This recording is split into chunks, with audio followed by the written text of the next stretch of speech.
এই মুহূর্তে ধানমন্ডির ৩২ নম্বর সড়কে আছেন সহকর্মী নাহিদ প্রিন্স। আমরা সরাসরি চলে যাচ্ছি তার কাছে।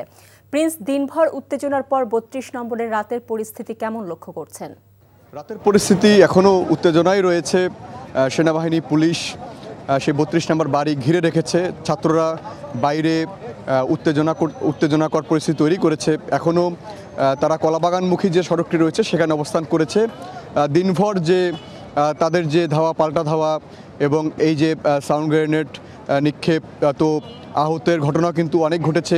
সন্ধ্যার পর পুলিশের ৩টি গাড়ি কিন্তু ভাঙচুর করেছে বিক্ষুব্ধ ছাত্র জনতা। এখন তাদের অবস্থান কলাবাগান সড়কটি জুড়ে তারা অবস্থান করছে। তো সেনাবাহিনী, বিজিবি, পুলিশ তারাও এখানে মুখোমুখি অবস্থানে রয়েছে। কিছুটা তারা সেই প্রতিহত করার জন্য যে প্রক্রিয়া সেটি সম্পন্ন করার জন্য তারা চেষ্টা করছে। তারা বলছিলেন যে এখানে কোনো ধরনের ভেতরে প্রবেশ করার যে নীতি সেটি নাই, তাই ভেতরে প্রবেশ করতে পারবে না বিক্ষুব্ধ জনতারা। কারণ তারা বলছিলেন যে এই ৩২কে কেন্দ্র করে যেন কোনো ধরনের বিশৃঙ্খলা সৃষ্টি না হয় সেটি প্রতিহত করার জন্য এখানে সেনাবাহিনী, পুলিশ তারা এখানে রয়েছে। তো সেই মিরপুর সড়কে কিছুক্ষণ আগে, যদি বলি আরও ১ ঘন্টা আগে শিক্ষার্থীরা অবস্থান নিয়েছিল, সেখানে তাদেরকে কয়েক ধাপে এখানে সাউন্ড গ্রেনেড, টিয়ারশেল নিক্ষেপ করে এখান থেকে সরিয়ে দেওয়া হয়। তবে সেই শুক্রাবাদ সহ কলাবাগান যে সড়কটি রয়েছে এখানেও এখন পর্যন্ত শিক্ষার্থীরা জড়ো হয়েছেন। তারা এখানে স্লোগান দিচ্ছেন।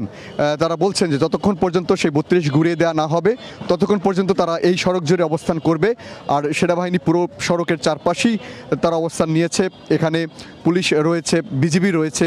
তো তাদের কথা হলো যে বিশৃঙ্খলা সৃষ্টি যেন কোনো ধরনের না হয়, সেই লক্ষ্যে যা যা করা দরকার সেটি তারা করবেন। তো পুরো সড়ক যদি দেখায় যে কিছুক্ষণ আগে এখান থেকে মিরপুর সড়কে গাড়ি চলছে। যদি বলি বসুন্ধরার সড়ক জুড়ে, বসুন্ধরা সড়ক থেকে যে মিরপুর সড়কটি রয়েছে পুরো সড়কে গাড়ি এখন অনেকটাই চলছে। সারাক্ষণ এই যে বিকেল থেকে গাড়ি চলাচল বন্ধ ছিল। তো এখনও মুখোমুখি অবস্থানে ছাত্র জনতা সহ সেনাবাহিনী বা আইনশৃঙ্খলা বাহিনী এখনও মুখোমুখি অবস্থানে রয়েছে। তো এই ছিল আমার কাছে সবশেষ ধানমন্ডি ৩২ থেকে।